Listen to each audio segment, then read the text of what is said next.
ঘোষ কংগ্রেসী নেতা, তিনিও বলছেন ইমামদের মুয়াজ্জিনদের ভাতা দেওয়া যাবে না। মমতা ব্যানার্জি আমাদের ফোন করছেন, কল্যাণ ব্যানার্জিকে ফোন করছেন, আমাদের ফোন করছেন যে তোমরা দেখো এই জিনিস যে হয়েছে, এই জিনিস যারা কোনোভাবেই কোর্টের রায় ওদের দিকে না যায়।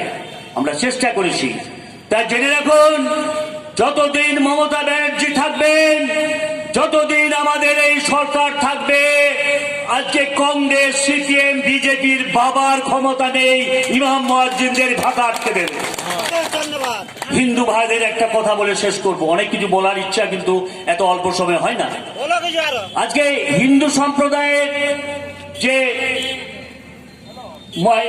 মহাত্মা কি বললেন, দুর্গা পুজোটা ভালো করার জন্য করোনার সময় ভালোভাবে দুর্গা পূজা করো, তাতে 50,000 করে টাকা আর যারা পূজা কমিটি তাদের দেয়া হয়েছে।